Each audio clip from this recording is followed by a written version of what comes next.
This is some info on cricket care. Your enclosure is going to want to be pretty big. The key to keeping crickets is no overcrowding. And what I'm using is a 10-gallon aquarium. And you can keep up to about 400 crickets in here. Any more than that, you're going to want to go into plastic tubs. And those maybe cost about $10 or so.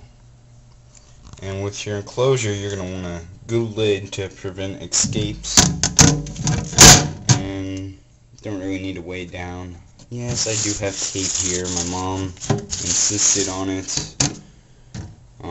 If your mom is like that, I would assume that you would do it too.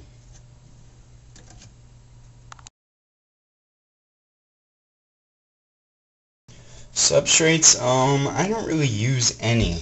I find it costly, unnecessary, and hard to clean. If you want to use substrate, the only thing I would really use is paper towel. Maybe if you're going into breeding these guys, which is also unnecessary, unless you live somewhere where you can't get crickets. I would use coconut fiber at the bottom. Pretty dry coconut fiber, still moist enough for digging and stuff like that. As accessories go for your enclosure of your crickets, I use these things. They're like toilet paper rolls and paper towel rolls. They're good for when you want to take out your crickets. You can just put this in a cup and you shake it, and you can get your crickets out that way.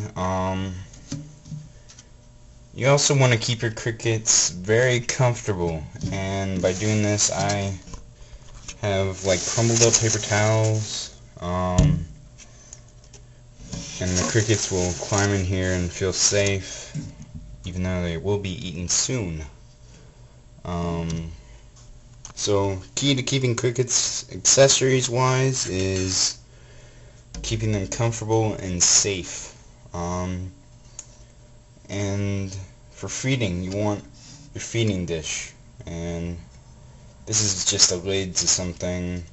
It's metal.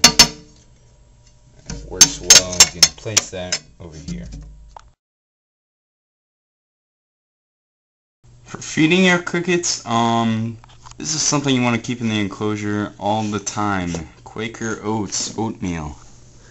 Delicious for you and the crickets. You don't need a heck of a lot. I mean, this has lasted me about 1.5 years already. You just want to pour in just a little bit, and you always want to keep your crickets nutritional for your reptiles, so in order to do so, you're going to want to mix in calcium.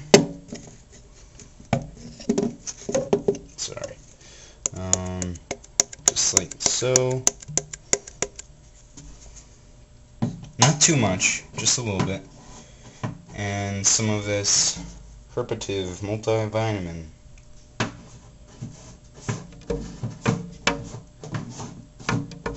Sorry, I'm trying to do this one-handed. And you only need a little bit. Oh, that's too much. Okay. Not too much the multivitamin, that's a little bit too much, but in a second we're going to deal with that. But, okay, so to get all that in there, you're going to want to spray it down just a little bit with water. You're going to want to mix it up.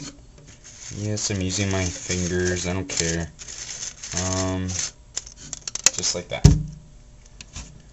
And there's your staple diet for your crickets. To supplement, you're going to want to use like dark leafy greens such as romaine lettuce, mustard greens, turnip greens, stuff like that.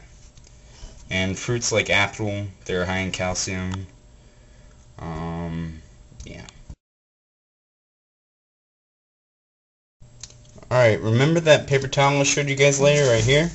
To water your crickets, you're going to want to If you want to, you can use the entire paper towel, or you can just tear off a corner, but you want to spray it down a little bit with water, and that'll keep your crickets properly hydrated. So it kills two birds with one stone. It's a hiding place and a waterer. You can use a lot of different things. I know there's some commercial cricket waterers. You have those water pillows, which I find stupid. This is just as good as any of those. As for keeping your crickets warm, I find that just room temperature is fine. If you live in a cold area, sure, you're going to want to use like a heating pad.